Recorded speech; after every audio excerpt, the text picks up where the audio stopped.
Hi guys, welcome back to my channel फ्लॉसम फातिमा। तो इस दफ़ा मैं हालिम निम्रा अहमद का बुक रिव्यू देने वाली हूँ। पिछली दफ़ा मैंने जन्नत के पत्ते का दिया था। तो जन्नत के पत्ते भी बहुत अच्छी बुक है और हालिम भी बहुत अच्छी बुक है।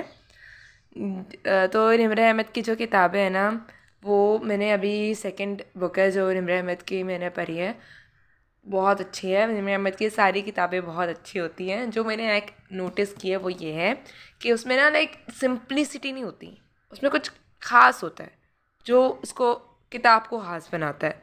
और वो जो ख़ास होता है ना, उसमें इतना कुछ होता है कि मतलब बहुत कुछ।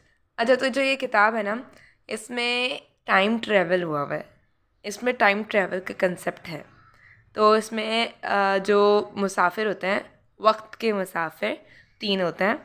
और वो वक्त मतलब वो पिछले ज़माने में चले जाते हैं, 557 साल पीछे जाते हैं। और फिर जब वो लाइक वापस हाँ तो जाते हैं, और उसमें उनका किरदार होता है। फिर उधर भी वो बहुत कुछ जैसे करते हैं और फिर आते हैं वापस। और इसमें ये ताशा है, तालिया तालिया है। तो वो वो एक स्कैमर होती है। मैं चाहूँगी कि मैं इसमें स्पॉइल ना करूँ, बट मैं थोड़ा बहुत तो बताना हुआ ही ना कि है क्या किताब में, तो इसलिए।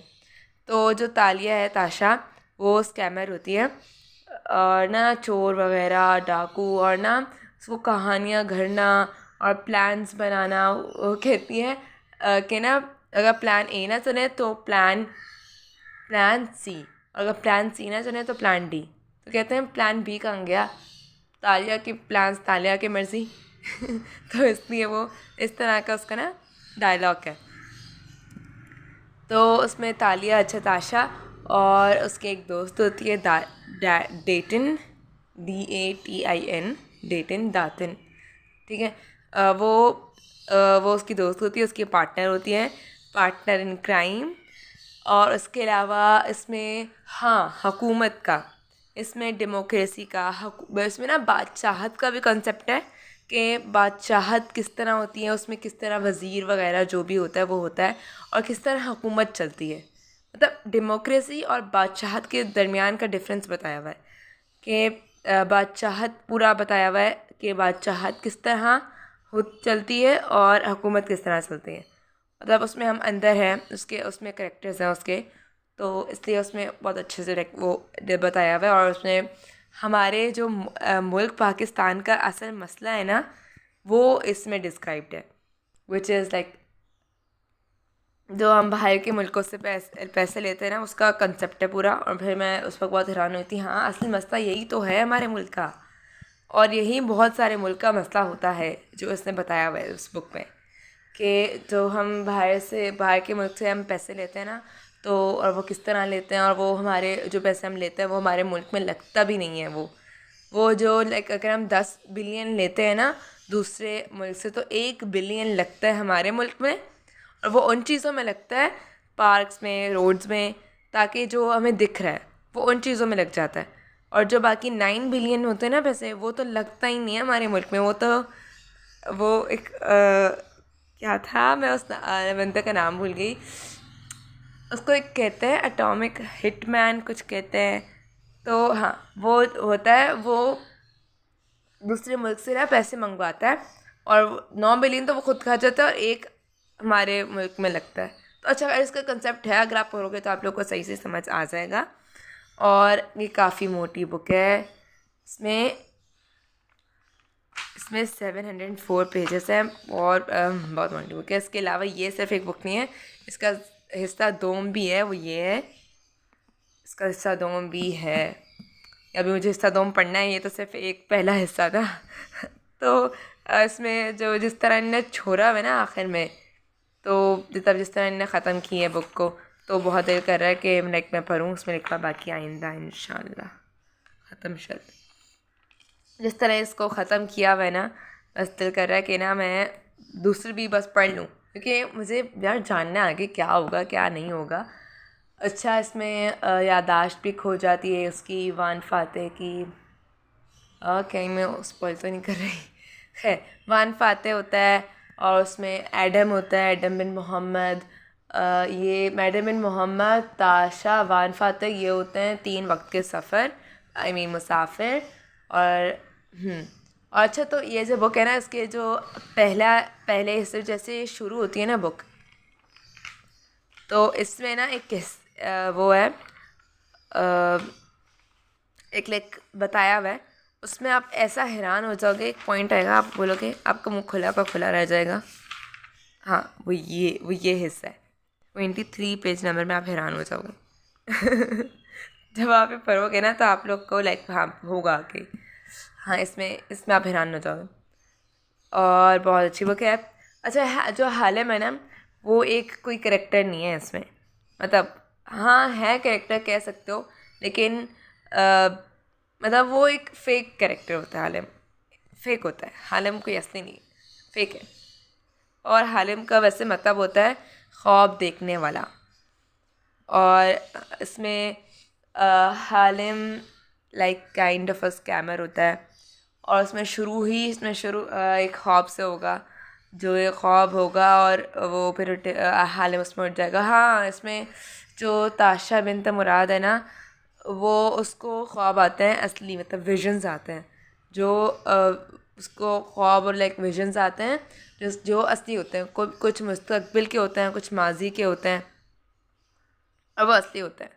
तो वो ना, इसमें पूरे में जो जो ख्वाब दिखाए हैं ना इस बुक में, पूरे भी हुए हैं आगे।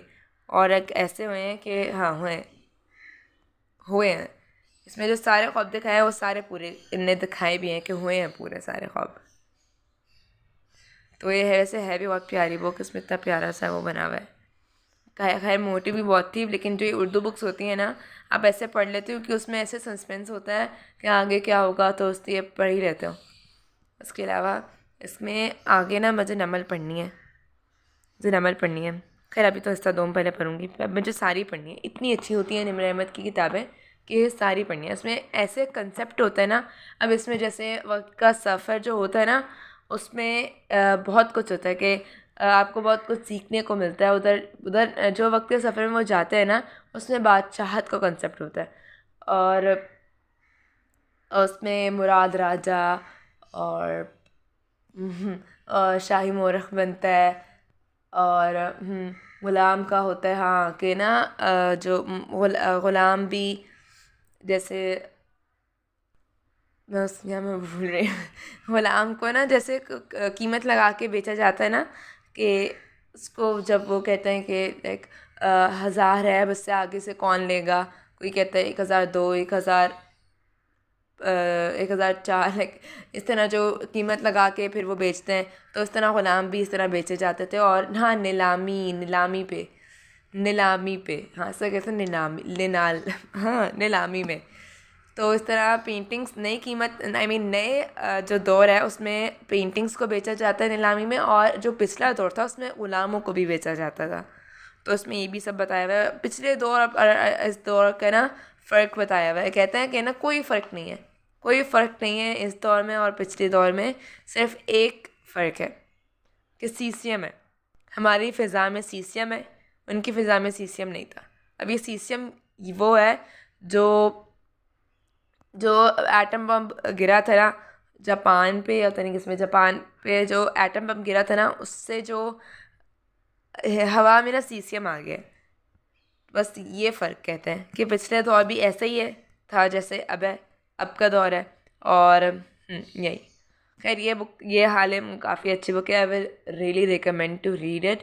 कि निमर अहमद की सारी बुक्स बहुत अच्छी होती हैं, और बाकी भी बुक्स बहुत अच्छी होती हैं उर्दू की, but Nemrah Ahmed, I will really recommend Nemrah Ahmed, the author Nemrah Ahmed. इतनी अच्छी होती हैं कि सिंपल बुक्स नहीं होती, एक सिंपल नहीं होता है इसमें कुछ ऐसा सीधा सीधा नहीं कुछ चल रहा होगा, टेढ़ा मेरा चल रहा होगा, टेढ़ा मेरा। हाँ, तो उससे ना सस्पेंस रहेगा कि क्या हो रहा है, क्या नहीं हो रहा, आगे क्या होगा, वो आएगा नहीं आएगा, वो होगा नहीं होगा, कि ये तो नहीं है कि ये हो। तब ये बंदे का भी होता है कि वो नहीं, पता ही नहीं होता कि वो असल में था क्या, वो बनता है क्या। मतलब वो एक करेक्टर ना कोई सस्पिशियस रहता है, जैसे जन्नत के बत्ते में भी सस्पिशियस था। और इसमें भी एक लड़की है जो सस्पिशियस है। वो क्या है, वो मरी भी है कि नहीं मरी, वो खोई थी या मिल जाएगी या वो क्या है।